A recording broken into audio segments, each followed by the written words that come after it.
Nous allons ce matin commencer une série d'enseignements, je vais dire, sur le royaume de Dieu. Je crois que c'est un thème biblique qu'il est nécessaire de maîtriser quelque peu, parce que le règne de Dieu, c'est ce que le Seigneur veut faire en nous. Il veut régner sur notre cœur, il veut régner sur notre vie. Et nous avons besoin de connaître ce qu'est le royaume de Dieu. Ce n'est pas aussi évident que cela paraît. Le royaume de Dieu est quelque chose de beaucoup plus vaste que ce que nous pensons ou peut-être même imaginons. Un premier passage dans l'évangile de Matthieu, chapitre 3, versets 1 et 2, que vous connaissez bien. En ce temps-là, parut Jean le Baptiste, prêchant dans le désert de Judée.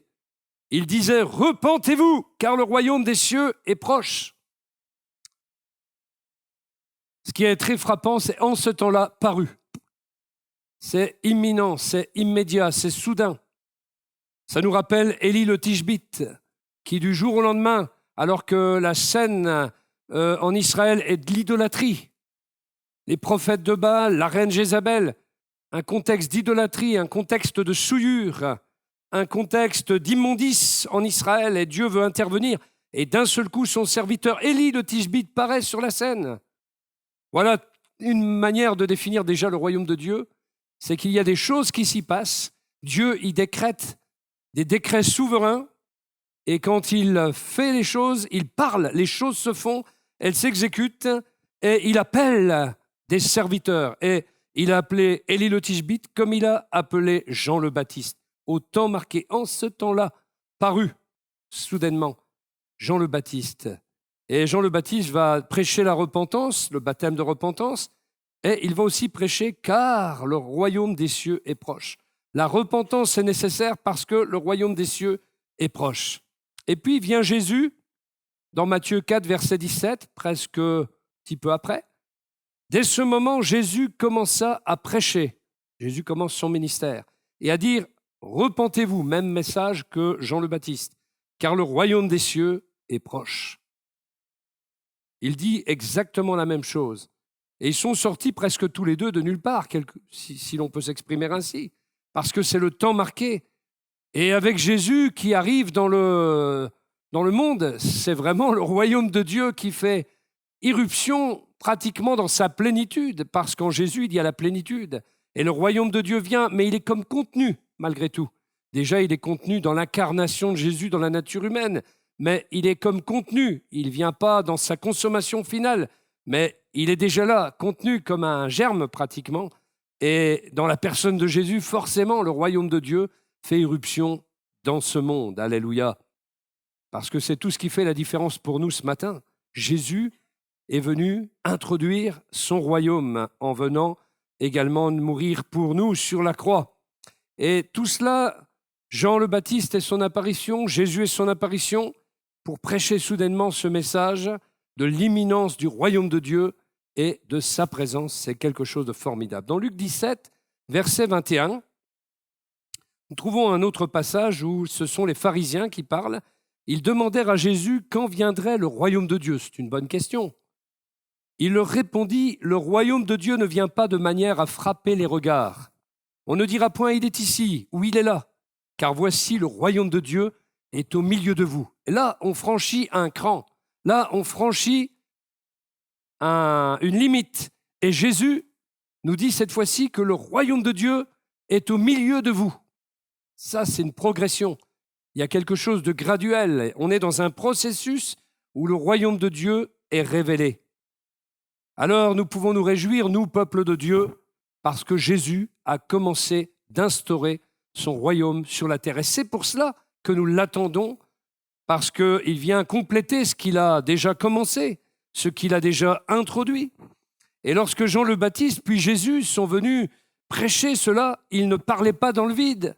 Ils arrivaient au sein d'une culture qui était la leur, la culture juive du 1er siècle, et tous les gens comprenaient l'expression « royaume de Dieu », le royaume des cieux même, plutôt pour les Juifs. Cependant, pour nous qui regardons 2 millénaires en arrière, c'est difficile, plus difficile à comprendre. Alors on va explorer cette expression. Qu'est-ce qu'elle signifiait pour les gens d'alors ? Et regardons à ce qu'elle peut signifier pour nous aujourd'hui. Mais forcément, ça va pratiquement signifier la même chose pour nous. Déjà, il y a une notion qui semble s'opposer, royaume des cieux contre royaume de Dieu. Une question qu'on entend souvent, en effet, concerne la terminologie qui est employée, les termes qui sont employés, qui sont différents selon qui sont employés par Matthieu, qui utilise souvent le terme royaume des cieux par rapport au terme royaume de Dieu utilisé par Marc et Luc. Pourquoi cette différence? La raison est très simple en fait. Matthieu écrivait pour un public juif. Alors il va utiliser davantage ce qu'on appelle des messianismes, des façons de parler du Messie. Et en même temps, il va utiliser des expressions que les Juifs comprennent. Et le royaume des cieux en hébreu ou en grec, eh bien, ils comprennent cette expression-là mieux qu'une autre. Alors, évidemment, il y avait un zèle déjà que les Juifs avaient pour observer le deuxième commandement, tu ne prendras pas en vain le nom de l'Éternel, ton Dieu. Alors, du coup, ils ont remplacé le terme Yahweh par d'autres mots. Souvent, ils disaient Adonai, mais parfois, ils allaient beaucoup plus loin. Par exemple, nous trouvons dans la parabole du fils prodigue que le fils prodigue, il dit « Père, j'ai péché contre le ciel et contre toi ».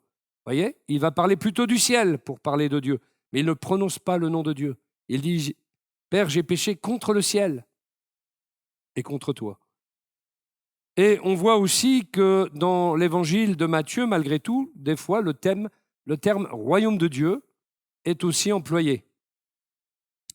Il est écrit, par exemple, dans Matthieu 6, verset 33, ce verset que vous connaissez très bien, « Cherchez premièrement le royaume et la justice de Dieu, et toutes ces choses vous seront données par-dessus. » Il parle de la provision matérielle, de la provision spirituelle même, de tout ce qui peut être notre besoin. Dieu pourvoit à nos besoins. C'est aussi une partie de sa manière de faire dans son royaume. Son royaume est un royaume d'abondance, un royaume de bénédiction. Royaume de Dieu et royaume des cieux sont donc des termes interchangeables. C'est la même chose. Matthieu 19, versets 23 et 24, Jésus dit à ses disciples, « Je vous le dis en vérité, il est difficile à un riche d'entrer dans le royaume des cieux. Je vous le dis encore, il est plus facile à un chameau de passer par un trou d'aiguille qu'à un riche d'entrer dans le royaume de Dieu. » Vous voyez, il a employé les deux expressions comme étant interchangeables. Il parle de la même réalité, il parle de la même chose. Nous avons donc déjà résolu le problème qu'il n'y a aucune différence entre royaume des cieux et royaume de Dieu. Tout dépend du public auquel on s'adresse. Et quand on s'adressait aux païens, on disait plus le royaume de Dieu. Et quand on s'adressait à des juifs, c'était le royaume des cieux. Alors que signifie plus précisément cette expression royaume? Quel est le terme en hébreu qui est employé pour parler de ce terme? Et il s'agit d'un règne abstrait qui peut être le règne royal, ou ça peut être aussi un royaume concret, c'est-à-dire avec un territoire contrôlé par un monarque. Le mot employé en hébreu est malkat, pouvoir souverain. Il est formé à partir d'un verbe qui est le verbe malak en hébreu, qui signifie régner, avoir un pouvoir royal, avoir un royaume, c'est-à-dire être un monarque, exercer les fonctions d'un monarque. C'est-à-dire, monarque, c'est le commandement principal. En grec, mono, archen, commandement principal. Seul commandement, je dirais. Et il y a un autre mot grec pour parler du royaume, un mot grec plutôt qu'un mot hébreu cette fois-ci, qui est le mot basileia, qui a donné Basile comme prénom, ou basilique. Et chez les orthodoxes qui ont des basiliques, et beaucoup de basile d'ailleurs chez eux, eh bien le mot grec basileia, ça a le même sens de base que ce que nous venons de voir. C'est le pouvoir souverain, c'est le pouvoir du monarque, le règne du monarque. Un spécialiste du Nouveau Testament, dont le nom ne vous dira rien puisqu'il s'appelle Karagounis, il dira le sens premier de ce mot est abstrait, est dynamique. Il parle de souveraineté, de règne royal, d'un royaume territorial. Mais c'est plutôt un règne royal.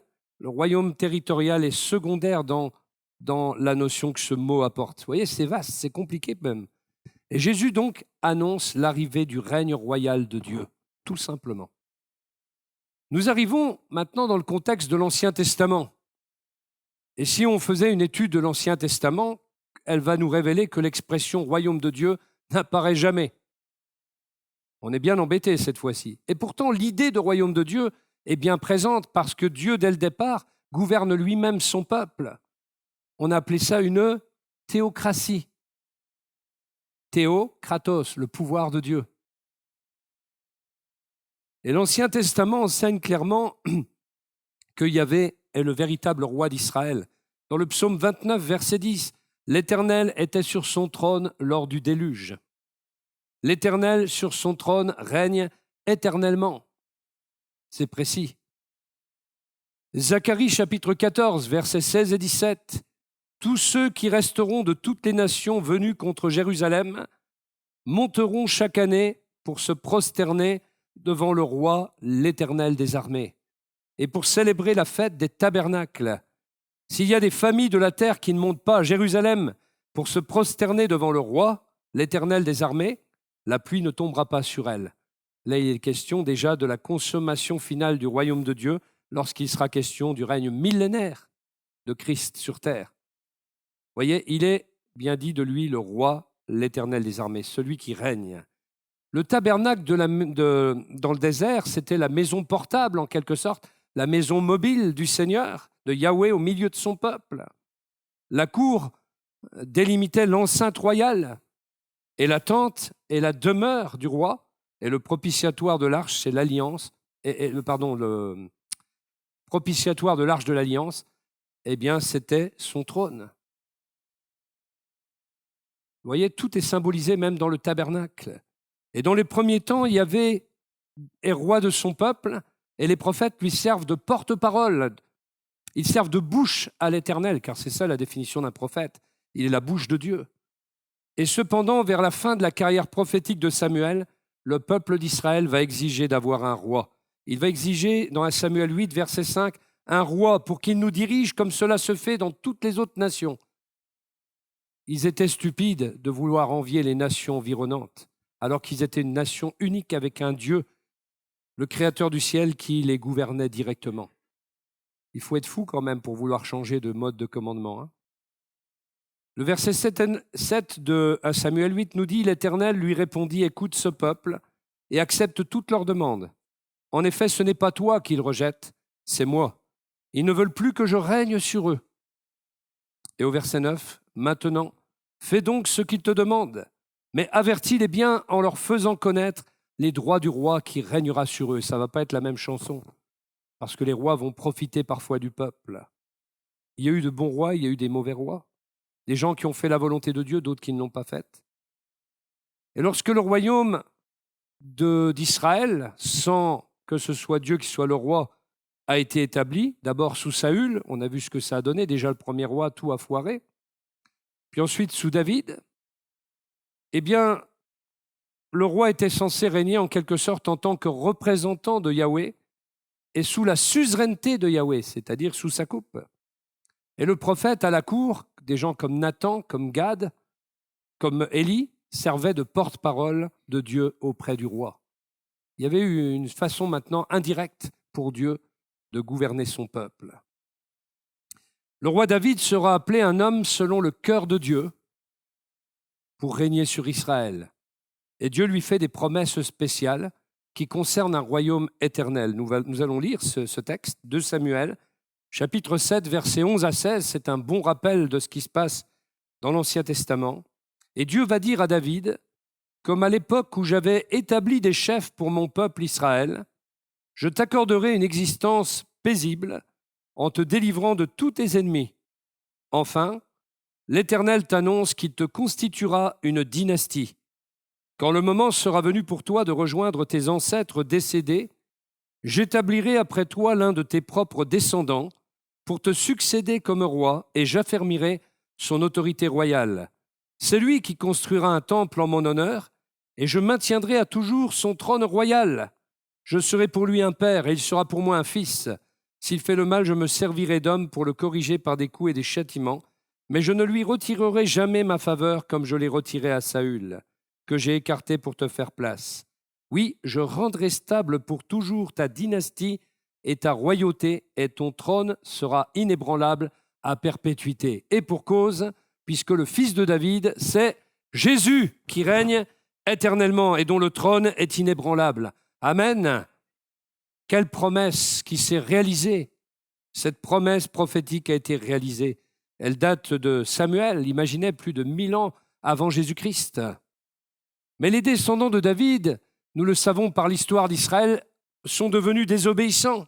Rien qu'après Salomon, qui déjà lui-même s'est tourné vers l'idolâtrie, eh bien nous voyons le royaume, et c'est ce qui a été promis comme châtiment par Dieu, comme jugement, le royaume va se diviser en deux. Israël, les 10 tribus d'Israël vont partir de leur côté et vont s'appeler royaume du Nord, Israël. Et puis vous allez avoir au sud le royaume de Juda, avec la tribu de Juda et la tribu de Benjamin, 2 tribus. Et ensuite, il va y avoir l'exil d'Israël par les Assyriens. Ils vont être déportés par les Assyriens en 722 avant Jésus-Christ. C'est pas longtemps après que David ait reçu cette prophétie, voyez-vous. Et puis ensuite, c'est le royaume de Juda qui est envoyé en exil chez les Babyloniens en 582 avant Jésus-Christ. Pratiquement 130 ans après, quelque chose comme ça, si je compte bien. Oui, 72 moins 58, ça fait 140 ans environ. Même si certains descendants de David régnaient, comme Zorobabel par exemple, il n'y avait plus de roi à un moment donné sur le trône de Juda. Les psalmistes ont déploré cette tragédie et ils ont appelé Dieu à tenir sa promesse d'alliance faite à David. Nous arrivons à un autre moment de la vie d'Israël, au milieu de l'exil. Dieu se sert d'un homme, Daniel, le prophète. Et le prophète Daniel apporte une parole d'espoir, d'espérance au peuple d'Israël. Et dans Daniel 7, il nous décrit différentes nations qui vont se lever au travers de l'histoire pour défier le règne de Dieu, le royaume de Dieu. Parce que s'il y a un royaume de Dieu, il y a aussi un royaume des ténèbres qui s'oppose au royaume de Dieu. Et finalement apparaît un personnage qui doit restaurer le royaume, pas seulement le royaume juif, mais le royaume universel de Dieu, le royaume mondial de Dieu, je dirais. Et dans Daniel 7, versets 13 et 14, il est écrit « Pendant que je regardais dans mes visions nocturnes, quelqu'un qui ressemblait à un fils de l'homme est venu avec les nuées du ciel. Il s'est avancé vers l'ancien des jours et on l'a fait approcher de lui. On lui a donné la domination, la gloire et le règne, et tous les peuples, les nations et les hommes de toute langue l'ont servi. Sa domination est une domination éternelle qui ne cessera pas, et son royaume ne sera jamais détruit. » S'il est vrai que dans Daniel, il est question aussi de l'Antichrist, qui nous est déjà présenté avant même le Nouveau Testament, eh bien, il est fait mention, bien sûr, de cet Antichrist, mais l'important pour les Juifs, comme pour le prophète Daniel, et pour Dieu lui-même, l'important, c'est l'autre roi, le vrai, pas l'usurpateur, mais le vrai roi des rois. Et il est décrit ici dans son règne qui ne sera jamais détruit, et dans une domination éternelle, et comme venant sur les nuées du ciel. Il est l'homme dans la gloire, l'homme sur les nuées du ciel. Rendez-vous compte. C'est pour ça que dans l'Apocalypse, Jean voit le lion de Juda qui s'approche. Là, ça nous parle d'un Dieu glorieux, majestueux, mais en même temps, il se retourne et il voit l'agneau immolé, qui nous rappelle l'humanité de Jésus, son incarnation, son sacrifice sur la croix, son abaissement. Et cela nous montre de l'abaissement à l'élévation, de l'humiliation à la gloire. L'humilité précède la gloire, dit un proverbe. Et Jésus a vraiment incarné cette parole. Et Jésus utilisait rarement le titre de Messie ou de Fils de Dieu pour s'auto-désigner. Au lieu de cela, son titre préféré quand il parlait de lui-même, c'était le Fils de l'homme, pour mieux montrer combien il s'était abaissé et combien il était parmi les hommes, combien Dieu avait choisi de s'incarner dans la personne du Fils pour, s'abaisser et aller jusqu'à l'obéissance de la croix. Ce même Fils de l'homme est identifié donc dans la prophétie de Daniel. Fils de l'homme est aussi un titre messianique, mais il n'était pas toujours bien compris par les Juifs, bien que, voyez, C'était pourtant écrit dans Daniel. Et pourquoi? Parce que ce titre Fils de l'homme n'avait pas les implications politiques auxquelles, selon la vision des Juifs de l'époque, le terme Messie aurait dû répondre. Ils voyaient déjà un Messie politique qui venait les libérer de la tutelle des Romains. Ils ne voyaient pas l'aspect de libération du péché, de la servitude du péché, qui est beaucoup plus que la servitude que les Romains ont pu appliquer aux Juifs. Il y avait une plus grande servitude, une tyrannie plus grande, celle du royaume des ténèbres. Quand on lit l'évangile de Luc et qu'au départ on lit ce passage de l'Ancien Testament qui nous est rapporté, où il est dit que le peuple a vu une grande lumière au milieu des ténèbres. Et quand Jésus, effectivement, est venu, qu'est-ce qu'il a trouvé? Des estropiés, des boiteux, des sourds, des aveugles, des démoniaques, des lunatiques, des fous. En fait, le péché avait fait des ravages et le diable avait, avec cette porte ouverte en Galilée et au-delà, eh bien, avait brisé les hommes, avait, avec sa méchanceté, touché les membres par des infirmités. Il y avait même des esprits d'infirmité, des esprits muets également, des esprits de surdité. Et il avait, par méchanceté, estropié des gens, comme cette femme qui était liée depuis 18 ans, courbée pratiquement jusqu'à terre. Et c'est le royaume de Dieu, quand il fait irruption dans la personne de Jésus, dans sa proclamation qui libère les captifs, que des centaines, des milliers de personnes vont trouver la liberté et la guérison en Jésus, parce que le royaume de Dieu, tout simplement, était venu. Il ne s'était pas simplement approché, il était venu parmi vous, comme le dira Jésus. Ce n'était pas un Messie politique qu'il fallait attendre, mais le véritable Messie qui est l'envoyé de Dieu et qui est le libérateur spirituel et qui brise toute chaîne, tout lien. Cependant, lors du procès de Jésus devant le Sanhédrin, eh bien, le grand prêtre va lui demander « Es-tu le Christ, le Fils de Dieu ?» Et Jésus va répondre par l'affirmative, mais il ne s'identifie pas tout à fait au Fils de Dieu. Il dit, restant fidèle à lui-même, « Tu l'as dit toi-même, de plus, je vous le déclare, à partir de maintenant, vous verrez le Fils de l'homme siéger à la droite du Tout-Puissant et venir en gloire sur les nuées du ciel. » Il leur rappelle le passage de Daniel chapitre 7, qui aurait dû être inscrit dans leur mémoire de pharisiens, de scribes, de docteurs de la loi, d'enseignants de la parole de Dieu. Il se présente comme celui qui siège à la droite de Dieu et qui vient en gloire sur les nuées du ciel. Il anticipe déjà son élévation. Il n'est pas encore mort sur la croix, mais il anticipe déjà cette élévation qui va être la sienne. Et il anticipe même déjà son retour. C'est extraordinaire, le royaume de Dieu. Alors, quelle était l'attente des Juifs à cette époque? Il faut quand même bien en parler parce que ça fait partie de la culture, de l'histoire, de ce que nous enseigne la parole de Dieu. Entre l'Ancien et le Nouveau Testament, il y a un grand silence, vous le savez. Eh bien, ce qui se passe quand il y a du silence, la nature a horreur du vide. Alors, la nature reprend ses droits et les hommes commencent à inventer des fables. Alors, on faisait de la littérature religieuse à l'époque. Vous savez, c'est un peu comme les Marvels, mais de l'époque. Les comics. Mais c'était des comics religieux. Et on va appeler ça les pseudépigraphes. Ce sont des livres qu'on écrit à l'époque qui ne sont pas inspirés. Et une grande partie de cette littérature va se concentrer sur la restauration du royaume de David. Et il y a aussi cette littérature apocalyptique, c'est-à-dire des écrits qui prédisent une apocalypse, un cataclysme cosmique à venir, un cataclysme cosmique imminent dans lequel Dieu va détruire les puissances dirigeantes du mal et va mener les justes à la résurrection dans un royaume messianique. Voilà cette littérature, ce qu'elle va, un peu comme si on faisait des romans aujourd'hui sur la venue du Seigneur. De même, et là c'est ce qui est étonnant, c'est que dans la Bible déjà, il y a quelque chose de la littérature apocalyptique, puisque on appelle ça le genre apocalyptique dans Daniel et dans Ézéchiel, et évidemment dans l'Apocalypse dans le Nouveau Testament.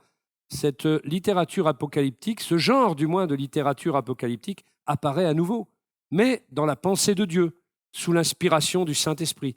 Et ces écrits n'ont rien à voir, bien évidemment, les prophéties apocalyptiques n'ont rien à voir avec ces écrits apocalyptiques de la période entre les deux testaments, qui sont donc connus sous le nom de pseudépigraphes. Ce sont des écrits qui ont prospéré entre 200 avant Jésus-Christ et 150 après Jésus-Christ. Ils étaient souvent écrits sous des pseudonymes. Je vais vous en citer un qui me vient à l'idée, qui je crois même est peut-être même mentionné par un des auteurs de la Bible. Je crois que c'est Jude, si je ne me trompe pas. C'est 1 Enoch, le premier livre d'Enoch. Mais c'est un livre complètement inventé, je dirais. Et cette littérature, elle voulait enseigner que Dieu viendrait en jugement à la fin des temps pour punir les méchants, pour récompenser les justes, et Dieu régnerait alors à travers son Messie. Et puis, il voulait montrer la transcendance, l'importance du royaume et du Messie et des réalités célestes qui allaient délivrer le peuple de Dieu de la domination des païens sur la Palestine d'alors. Même si de tels écrits n'étaient pas lus par le commun des mortels, je dirais, à l'époque de Jésus, parce que tout le monde ne savait peut-être pas lire, mais ils reflétaient la croyance de l'époque et une certaine ferveur dans l'attente du Messie pour venir libérer tout le royaume d'Israël, enfin, toute la Palestine d'alors. Une telle attente explique que la foule était attirée par Jean le Baptiste quand il est apparu, parce qu'il y avait cette attente. Dieu avait préparé les choses quelque part, d'une certaine manière. Et ainsi, lorsque Jean et Jésus vont prêcher que le royaume de Dieu est proche, les gens pensaient immédiatement au Messie promis, qui délivrerait Israël de ses oppresseurs et établirait le royaume de David sur son trône à Jérusalem, avec son trône à Jérusalem. C'est pour ça qu'il dit à un moment donné, « Qui vous a appris à fuir la colère à venir ?» Ils n'étaient pas fous, les pharisiens et compagnie. Nous arrivons maintenant dans le Nouveau Testament et on voit comment est défini le royaume de Dieu dans l'évangile de Jean, par exemple, et dans les épîtres de Paul, parce qu'on voit une connaissance de plus en plus approfondie. On voit un vocabulaire différent pour désigner le royaume de Dieu au fur et à mesure qu'on avance dans le Nouveau Testament et au fur et à mesure de la maturité des apôtres qui écrivent et en même temps des révélations qu'ils reçoivent de la part du Seigneur. Et bien que royaume des cieux et royaume de Dieu apparaissent fréquemment dans les évangiles synoptiques, Matthieu, Marc et Luc, l'évangile de Jean, lui, ne contient que 2 mentions concernant le royaume de Dieu. 2 fois seulement le royaume de Dieu est cité.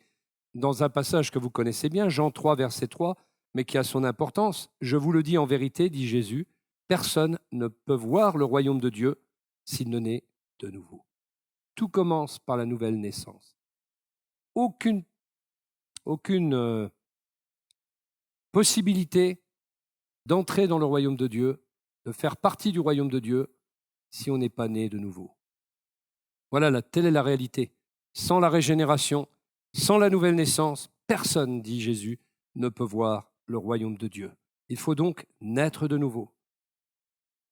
Le verset 5, je vous le dis en vérité, personne ne peut entrer dans le royaume de Dieu s'il ne naît d'eau et d'esprit. On ne peut voir ni entrer dans le royaume de Dieu sans la nouvelle naissance. Sans cette nouvelle naissance par la parole et par l'Esprit de Dieu, action conjuguée des deux. Pourquoi si peu de références ? Parce que Jean écrit son évangile pour des païens. Et il ne pouvait pas utiliser des expressions juives qui ne voudraient rien dire pour le monde auquel il voulait communiquer.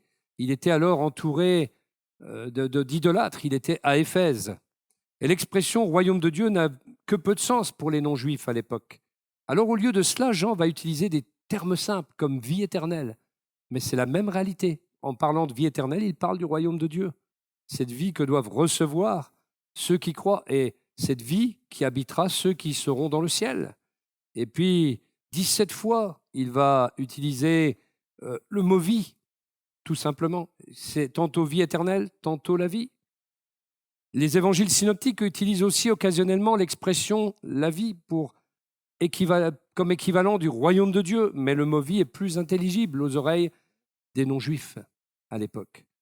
L'apôtre Paul n'utilise pas le terme « royaume de Dieu » ou très peu, avec parcimonie, pour la même raison, parce que c'est l'apôtre des païens aussi, il parle à des païens. Alors au lieu d'une royauté stressante, Paul va utiliser le concept de Christ comme Seigneur, tout simplement. Il leur parle du Seigneur Jésus-Christ, parce que c'est quelque chose qu'ils peuvent comprendre. Le monde romain savait ce que voulait dire le terme Seigneur, kurios en grec. Alors c'est dans les évangiles Matthieu, Marc et Luc que nous trouvons l'essentiel des enseignements de Jésus sur le royaume de Dieu, notamment à travers des paraboles. Et pour comprendre ce que Jésus entendait par l'expression royaume de Dieu, on doit être capable de répondre à 3 questions qui sont les suivantes. Quelle est l'essence du royaume de Dieu? Quel est le rapport avec la personne et l'œuvre de Jésus? Et quand viendra-t-il, ce royaume? Ce ne sont pas des questions si faciles à répondre. Il y a quand même des théologiens, des commentateurs de la Bible qui ont passé peut-être des nuits blanches à étudier des passages pour arriver à des conclusions. En tout cas, au cours des 150 dernières années, beaucoup de théologiens se sont penchés sur la nature et sur l'avènement du royaume de Dieu avec d'intenses débats. Et ils nous ont donné différentes interprétations. Alors, il y a l'interprétation, je résume vraiment, parce que si je devais vraiment vous donner, il faudra que j'amène des volumes qui feraient ça. Je résume, je synthétise même. Il y a la pensée, l'interprétation ecclésiastique, qui consiste à dire que le royaume, c'est l'Église. Vous voyez qui a fait ça? J'espère que vous comprenez qui a pu mener cette interprétation, à votre avis? L'Église catholique. Pour l'Église catholique, le royaume de Dieu, c'est l'Église. C'était la vision dominante depuis l'époque où l'Église catholique est née, avec saint Augustin aussi, jusqu'aux réformateurs, jusqu'à la Réforme, en 1500. Et oui, en fait, c'est une vision politique, il a raison. La Bible montre que l'Église est le peuple du royaume, mais elle n'est pas le royaume. Parce que dans le royaume, il y a aussi des Juifs de l'Ancien Testament. Et dans le royaume de Dieu, il y a des anges aussi. Et allez savoir encore ce qu'il y a, des êtres célestes dans leur hiérarchie. Il y a tellement de choses dans le royaume de Dieu que nous ne connaissons pas encore. Donc, cette interprétation, pour dire qu'elle est fausse. Allez, on balaye, on m'aide, on vacuum cleaner. Il y a l'interprétation personnelle. Qu'est-ce que ça veut dire? Pour certains, le royaume de Dieu, c'est l'expérience de Dieu dans l'âme individuelle des gens, d'une personne. Donc, c'est le royaume, cette expérience est spirituelle, alors elle implique la paternité de Dieu. On découvre Dieu comme Père. On découvre aussi la fraternité des hommes, la valeur infinie de l'âme individuelle et en même temps l'amour qu'on doit porter aux autres. Alors s'il est vrai que le royaume de Dieu est établi dans le cœur des hommes qui croient, néanmoins, ça ne suffit pas à définir ni à former ce qui est, bibliquement parlant, le royaume de Dieu. Ça, ce n'est qu'une expérience. Nous ne sommes pas qu'un individu. L'Église elle-même, c'est un corps collectif. Donc si l'Église n'est déjà pas le royaume, l'individu n'est pas non plus le royaume de Dieu. Nous faisons partie du royaume de Dieu. Donc, vacuum cleaner. Il y a l'interprétation sociale. Le royaume de Dieu serait un ordre social actuel basé sur l'amour et la solidarité. C'est ce qui a donné un mouvement qui s'appelle le social gospel. Bon, vous avez compris, vacuum cleaner, on n'en fait même pas. C'est trop. Voilà. Vous avez des théologies comme la théologie de la libération, issue du catholicisme, mais qui est mélangée avec du communisme, qui pourrait aller dans ce sens-là, vous voyez, par exemple. Mais bon, c'est dépassé maintenant, la théologie de la libération. Il y a l'interprétation futuriste qui consiste à dire que le royaume, il est entièrement à venir, à la fin des temps. On a vu que ce n'était pas le cas, bibliquement parlant. Le royaume de Dieu était proche au moment où Jean-Baptiste et Jésus commencent leur ministère. Voilà, du moins, il y en a un qui le termine, l'autre qui le commence, pratiquement. Et puis, le royaume de Dieu est au milieu de vous, dit Jésus. Donc, ce n'est pas possible, cette interprétation futuriste. C'est contredit donc par Luc 17, verset 21, qu'on a lu tout à l'heure. Le royaume de Dieu est au milieu de vous. Et en même temps, c'est contredit par les miracles qui sont les signes du royaume de Dieu et de son arrivée. Les miracles de Jésus sont les miracles du royaume, les miracles qui concernent le royaume de Dieu et qui montrent, qui sont la démonstration de son apparition sur terre. Ensuite, il y a l'interprétation présente. Le royaume serait présent. C'est ce qu'on appelle, c'est un terme pour les théologiens, ceux qui aiment bien ça, l'eschatologie réalisée. Allez, ça ne vous dira rien. Ça veut dire la fin des temps réalisée déjà. Ça voudrait dire que le royaume est une réalité présente dans la personne de Jésus et que c'est ce que tous les prophètes espéraient et ça s'est réalisé dans l'histoire. Moi, je ne comprends pas trop cette interprétation-là.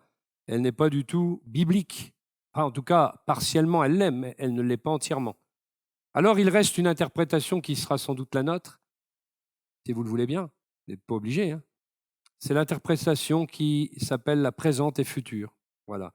En fait, le royaume est présent dans la personne et dans le ministère de Jésus, mais il n'est pas entièrement consommé, le royaume. Il sera consommé dans le futur, lors du retour de Jésus. Donc c'est un royaume à la fois présent, dont nous pouvons profiter, et en même temps un royaume futur. Une illustration, notre corps n'est pas encore glorifié, c'est une réalité du royaume de Dieu futur. Mais néanmoins, nous sommes le temple du Saint-Esprit, notre corps est le temple du Saint-Esprit. Mais nous ne sommes pas encore entrés dans la réalité de notre rédemption finale. Nous sommes sauvés, pas nous sommes en train d'être sauvés, mais nous serons sauvés dans le futur. Mais nous le sommes déjà, mais nous sommes en cours de salut. Mais le processus n'est pas terminé. Il va se terminer lors de la consommation du royaume de Dieu. L'étude des enseignements de Jésus sur le royaume nous montre que le royaume que Jésus a proclamé, c'est bien un royaume présent dans sa personne, mais un royaume qui sera pleinement consommé lors de son retour dans la gloire. Il y a deux passages qu'on peut considérer, c'est Luc chapitre 11, verset 20. Jésus était accusé par les pharisiens, les docteurs de la loi, de chasser les démons par une puissance démoniaque. Et il va dire, si je chasse les démons par le doigt de Dieu, le doigt de Dieu, c'est interchangeable pour parler de l'Esprit de Dieu. Alors le royaume de Dieu est venu à vous. Donc Jésus confirme que rien que les expulsions de démons sont un signe de l'arrivée du royaume, de sa présence sur terre. C'est logique. Le royaume des ténèbres est bouté d'or par la présence du royaume de Dieu parmi nous. Et dans Matthieu 12, verset 28, même passage parallèle, si je chasse les démons par l'Esprit de Dieu, vous voyez, le doigt, l'Esprit. Si je chasse les démons par l'Esprit de Dieu, alors le royaume de Dieu est venu sur vous, dit même cette version. Et venu à vous, venu sur vous, c'est le verbe phtano qui signifie arriver ou atteindre une position, ou simplement arriver, atteindre un endroit. Et avec la préposition épiphtano, c'est tomber sur quelqu'un, c'est dépasser quelqu'un. Donc, le royaume de Dieu est tombé sur nous en quelque sorte. Le royaume de Dieu est tombé sur nous. Et en plus, quand il est écrit, le temps, je ne peux pas vous le donner, le temps, c'est un temps grec qui s'appelle l'aoris, ça indique une action qui a eu lieu à un moment donné, mais si ça fait référence à une action passée, ça indique malgré tout qu'il y a une continuité quelque part. Donc du coup, à une action passée qui nous indique que le royaume était déjà venu au moment où Jésus chassait les démons, et ça nous conforte que le royaume de Dieu est présent, mais qu'il est aussi à venir. L'autre verset, donc on l'a lu tout à l'heure, on va le relire, Luc 17, versets 20 et 21. Les pharisiens demandèrent à Jésus quand viendrait le royaume de Dieu. Il leur répondit, le royaume de Dieu ne vient pas de manière à frapper les regards. On ne dira point, il est ici ou il est là, car voici, le royaume de Dieu est au milieu de vous.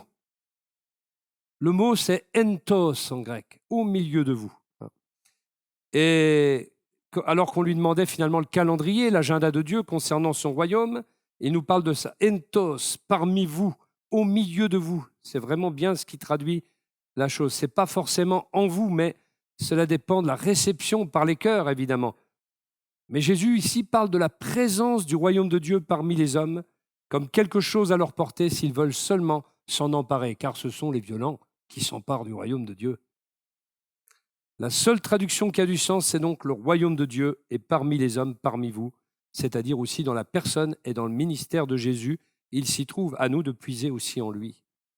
Alors nous arrivons aussi, quel rapport avec le Fils de l'homme et la croix ?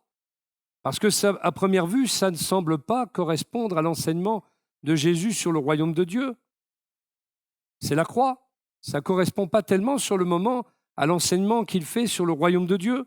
Les disciples s'attendaient en effet à ce qu'il inaugure immédiatement le royaume de David. On voit par exemple Cléopas qui dit à Jésus sur le chemin d'Emmaüs, « Nous espérions que ce serait lui qui délivrerait Israël. » Ils sont déçus et ils sont même découragés. Mais avec tout cela, voici déjà le 3e jour que ces événements se sont produits. Ils sont seuls, ils n'ont plus Jésus avec eux. Nous espérions que ce serait lui qui délivrerait Israël. La croix est apparue aux disciples comme un énorme obstacle à la venue du royaume de Dieu. Mais Jésus considérait la croix comme étant essentielle et comme faisant partie du déploiement du royaume lui-même. Un théologien, un des meilleurs sur le sujet du royaume de Dieu, qui s'appelle Ladd, George Eldon Ladd, dit « Les évangiles indiquent que d'une manière inexpliquée, la mort de Jésus est essentielle à l'avènement du royaume. » Jésus va prédire sa crucifixion au moins 3 fois et il va dire à chaque fois à ses disciples que cela arriverait au Fils de l'homme. Voilà ce qui doit arriver au Fils de l'homme, c'est-à-dire à la figure messianique céleste dont il est question dans Daniel 7 et dont il est dit que son royaume n'aura pas de fin. Jésus va expliquer que le Fils de l'homme est venu donner sa vie en rançon pour plusieurs. Ni les disciples de Jésus, ni les érudits des Écritures de Jérusalem ne pouvaient comprendre comment et pourquoi le Fils de l'homme devait souffrir beaucoup de choses de la part des sacrificateurs, etc. Personne, à l'exception de Jésus, ne comprend que le serviteur souffrant d'Ésaïe est la même figure que le Fils de l'homme. Comme il l'a dit tout à l'heure dans Ésaïe 53, verset 11, « Le juste, mon serviteur, rendra beaucoup de justes et il portera leurs iniquités. » Il rendra juste beaucoup de justes et il portera leurs iniquités. Il est donc question du Fils de l'homme qui vient justifier les coupables. Et même dans les dernières heures de Jésus, les heures sombres, il y a 3 indications claires du royaume de Dieu, malgré la croix. Les obstacles qui sont là devant les hommes, la croix semble être un obstacle, pour Jésus, ce n'en est pas un. Déjà, lors de la dernière scène, et il l'a lu tout à l'heure, Jacques, pratiquement, il a lu ce verset de Matthieu 26, une dernière scène vraiment qui est emblématique. « Ceci est mon sang, le sang de la nouvelle alliance, qui est versé pour beaucoup pour le pardon des péchés. » C'est déjà très éloquent en soi-même. La première alliance sur le Sinaï s'est inscrite dans le contexte du royaume de Dieu envers Israël, donc alliance directe avec la nation vassale d'Israël, vassale du Seigneur. Et cette alliance concernait également un royaume, donc. Et Jésus a dit, lui, qu'il ne boirait plus de vin jusqu'au jour où j'en boirai du nouveau avec vous dans le royaume de mon Père. Voyez ? Nouvelle alliance. Et c'est une alliance royale, à nouveau. L'alliance que nous avons avec le Seigneur aujourd'hui par le sang de Christ est la même alliance que Moïse avait contractée avec l'Éternel pour le peuple d'Israël. Nous avons retrouvé un roi direct. L'Église est gouvernée par le Saint-Esprit envoyé par le roi des rois. Amen. Ce n'est pas une démocratie ici, c'est une théocratie. Eh oui.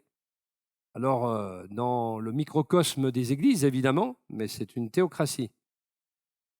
Et devant Pilate, Jésus va aussi reconnaître son royaume en expliquant « Mon royaume n'est pas de ce monde. Si mon royaume était de ce monde, mes serviteurs auraient combattu pour moi, afin que je ne sois pas livré aux Juifs. Mais en réalité, mon royaume n'est pas d'ici-bas. » Ça semble contredire tout. Mais en même temps, non, c'est le prolongement céleste de ce que Jésus est venu introduire ici. Et en même temps, il veut dire qu'en opposition au royaume des ténèbres, au royaume de ce monde, bien sûr que son royaume n'est pas d'ici-bas. Ce n'est pas un royaume charnel, ce n'est pas un royaume terrestre. On a essayé de faire que Jésus devienne le Messie terrestre. On a mis des palmes devant lui, il est venu sur un ânon. On a voulu précipiter Jésus dans une messianité terrestre et il a refusé cela parce que le temps n'était pas venu, il fallait passer par la croix. Jésus n'allait pas se contredire. Il avait dit, il faut que le Fils de l'homme aille souffrir. Et donc, il n'a pas contredit, il n'a pas cédé à cette tentation qui venait, on sait bien d'où elle venait. De toute façon, à chaque fois que Satan se profilait par derrière, il a susurré à l'apôtre Pierre de dire à Jésus, non, non, non, non, tu ne vas pas aller à la croix, non, non, non, tu ne vas pas souffrir, non, non, je vais même te défendre. Pierre était là, le héros. Et après, et avant cela, il y a eu donc cette arrivée en gloire dans Jérusalem, et on a voulu le faire Messie avant l'heure, et Jésus n'a pas cédé à cela. Sa nourriture était de faire la volonté du Père, et il l'a faite jusqu'au bout. Et lorsqu'il était condamné, le royaume était toujours devant lui. Il était toujours devant lui. Le voleur sur la croix a fait preuve d'une perspicacité étonnante quand il a dit à Jésus, « Jésus, souviens-toi de moi quand tu entreras dans ton royaume. » Même sur la croix, la réalité du royaume est présente. Et que lui dit Jésus, sans hésiter, « En vérité, je te le dis, aujourd'hui tu seras avec moi dans le paradis, dans le paraiso. » La croix n'était pas donc un obstacle au royaume de Dieu. C'était une porte ouverte sur le royaume de Dieu. Sans la croix, il n'y aurait pas de possibilité d'entrer dans le royaume de Dieu. Le royaume de Dieu existait, était préexistant avant la croix. Il existe au moment de la croix, mais on ne peut entrer dedans sans passer par la croix. On ne peut pas, s'il n'y a pas la croix, s'il n'y a pas Jésus mort sur la croix pour nous, l'acceptation de Jésus et de son œuvre, il n'y a pas de porte ouverte pour le royaume de Dieu. Donc la porte s'est ouverte pour le brigand et il a pu passer dans le paraïso. Et il sera bien sûr plus tard suivi par vous et moi et d'autres qui nous ont même précédés. Alléluia. Cela nous mène à un dernier point, l'espérance du royaume de Dieu. Le royaume de Dieu est un mystère jusqu'à ce que Jésus nous l'explique. Mais en étudiant ce mystère, nous découvrirons que le royaume de Dieu, c'est le règne de Dieu, dans lequel nous entrons par la foi en Jésus. Oui, les signes, les miracles, les prodiges, la présence du royaume sont évidents dans la vie et le ministère de Jésus, ainsi que dans le ministère des disciples, et aujourd'hui également. Et toutefois, nous attendons encore la consommation finale du royaume lorsque Christ, le Fils de l'homme, reviendra pour recevoir son royaume. C'est la vision que Daniel a eue il y a si longtemps dans Daniel 7, versets 13 et 14. Je regardais encore dans mes visions nocturnes. Sur les nuées du ciel, je vis venir quelqu'un semblable à un fils d'homme. Il s'avança jusqu'au vieillard âgé de nombreux jours, et on le fit approcher devant lui. On lui donna la souveraineté et la gloire et la royauté. Et tous les peuples, toutes les nations, les hommes de toutes les langues lui apportèrent leurs hommages. Sa souveraineté est éternelle. Elle ne passera jamais. Et quant à son royaume, il ne sera jamais détruit. Alléluia. Voilà notre roi.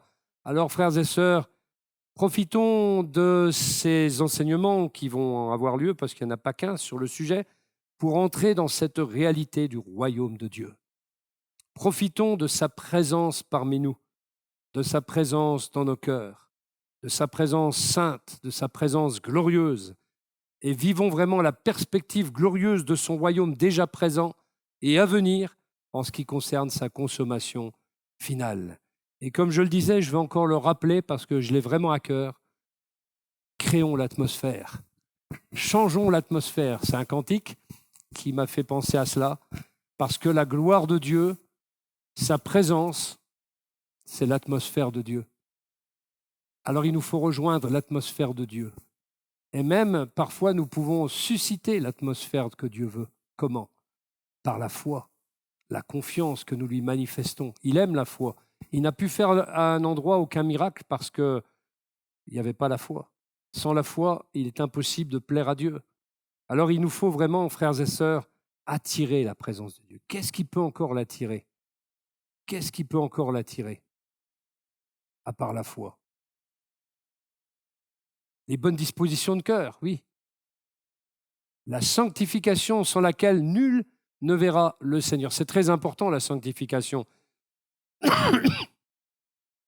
Bien sûr, nous sommes entrés dans un processus qui s'appelle la sanctification, par laquelle le Seigneur nous transforme à l'image de Jésus.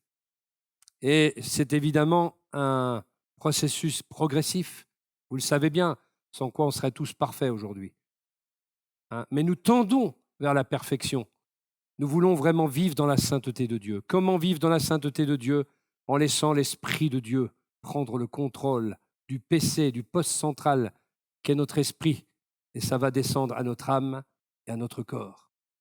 Ça s'appelle la vie de l'Esprit, le service dans le régime nouveau de l'Esprit, la vie dans l'Esprit, la marche dans l'Esprit. Et après cela, il n'y a plus de condamnation pour ceux qui sont en Jésus-Christ. Fini les culpabilités, les accusations du diable. Parce que quand vous êtes dans le royaume de Dieu, dans la sphère de sa volonté, dans la sphère de sa présence, comme je l'ai dit, on change d'atmosphère. Vous n'allez pas retrouver l'accusateur à vos côtés. Il n'est pas là et il n'est pas dans cette atmosphère-là. C'est pour ça qu'il nous faut vivre dans l'atmosphère de Dieu, la sphère de sa volonté, la sphère de son règne, la sphère de son contrôle, de sa souveraineté sur nous. Il est Seigneur. Là, le terme prend toute son ampleur et toute sa signification. Seigneur de nos vies. Quand il est Seigneur de nos vies, les chaînes sont brisées, Les liens sont distendus et s'écartent et s'en vont. Il n'y a plus de bandelettes, il n'y a plus de bandage mortel. La mort spirituelle s'écarte devant le passage de celui qui est la vie. Il est la résurrection et la vie. Nous ne pouvons pas être des moribonds, là, spirituels. Si nous sommes moribonds ce matin, prions le Seigneur qui est le résurrecteur, le prince de la vie, celui qui ressuscite. Nous avons devant nous celui qui est la vie et la résurrection. Alors, qu'attendons-nous pour lui demander, si nous sommes moribonds spirituellement, de nous ressusciter? Il va le faire. Et il va permettre que cette vie soit la même que celle que tous ceux partagent ici. Et vraiment, attirons sa présence. Qu'est-ce qui peut encore attirer la présence de Dieu? Quand on marche agréablement près du Seigneur, la fidélité. Le Seigneur aime la fidélité parce que lui-même est fidélité, sa fidélité est même sans borne. Il y a encore autre chose qui peut attirer la présence de Dieu. Comment? L'obéissance qui vaut mieux que les sacrifices. L'intégrité dont on a parlé l'autre jour. Les regards fixés sur lui, c'est la foi aussi. Et puis il y a aussi peut-être une connotation négative, c'est-à-dire ce que Dieu n'aime pas. Ne pas faire ce que Dieu n'aime pas. Vous savez, il y a un proverbe, je ne l'ai pas en tête, mais il y a 6 choses que le Seigneur déteste, c'est écrit dans le proverbe. Il y a le regard hautain, par exemple. Je ne sais plus le reste, je ne l'ai plus en tête. Mais, pardon? La langue qui calomnie, le regard hautain. Après, je ne sais plus. On va retrouver le passage. Mais en tout cas, le mensonge aussi. Que celui qui dérobait ne dérobe plus. Oui, ne mentez point. Le paresseux. Parce que celui qui ne travaille pas ne mange pas non plus, dit l'apôtre Paul. C'est sévère, hein? Il encourageait les gens à travailler et pas à être oisifs. Alors, il y a toutes sortes de choses comme ça, des comportements qui ne sont pas du tout agréables au Seigneur. Et donc, le Seigneur nous appelle à marcher d'une manière agréable à lui et à lui être agréable. Et nous attirons ainsi l'atmosphère de Dieu. J'insiste sur cette atmosphère, hein, mais je crois que j'en parlerai encore de cette atmosphère. Ça me plaît bien, moi. On peut parler de climat, de milieu ambiant du Seigneur, si vous préférez. Il y a toutes sortes de façons de le définir, mais c'est sa présence. Et on veut vraiment vivre dans sa présence. Pourquoi? Parce que ça fait une différence. Quand on vit dans sa présence, nos prières, elles traversent le plafond à vitesse grand V comme celle de Yébetz qui s'est propulsé comme un missile. Quand il a dit « Oh Seigneur !» il n'a même pas continué. Tous ses désirs étaient exprimés dans son OH. C'est un soupir inexprimable. Soyons renouvelés en permanence. C'est ça le royaume de Dieu. C'est la vie, c'est la résurrection. Recherchons la plénitude de l'esprit, recherchons le feu, recherchons tous les ingrédients, recherchons les dons spirituels, aspirons aux dons spirituels les meilleurs. C'est écrit. Tout cela est bon et il nous faut attirer ce qui est agréable à Dieu. Voilà. Que le Seigneur vous bénisse richement. Nous te remercions, Seigneur, pour ta parole qui est la vérité. Nous te remercions parce que, une fois encore, tu nous parles et sur la réalité de ton royaume. Sois béni, Seigneur, sois loué, ô Éternel. Tu es le Dieu véritable. Et nous t'aimons parce que ton royaume est un royaume inébranlable. Et nous savons où nous allons. Nous savons quelle place tu nous as réservée, Seigneur. Tu as dit que tu allais partir pour nous préparer une place et tu nous y attends. Et là où tu es, tu nous as dit que tu nous ravirais là-bas, Seigneur. Oh, merci. Merci pour ton amour. Merci pour la croix sans quoi rien ne serait possible. Bénis vraiment ton peuple ce matin, que ta parole soit plantée en chacun, qu'elle soit scellée en chacun et que chacun se nourrisse de ce qui a pu être dit, Seigneur, afin de pouvoir mieux comprendre encore les réalités qui seront étudiées prochainement, Seigneur, avec ta parole, concernant ton royaume sur lequel tu as dit tellement et tellement et tellement de choses, Seigneur, parce que tu voulais que nous soyons enseignés à ce sujet. Père, nous te bénissons, nous te louons. Tu es vraiment un Dieu magnifique en sainteté, opérant des prodiges. Tu es le Dieu véritable, le Dieu puissant, le Dieu glorieux. Nous t'acclamons, Seigneur, notre Dieu. Amen.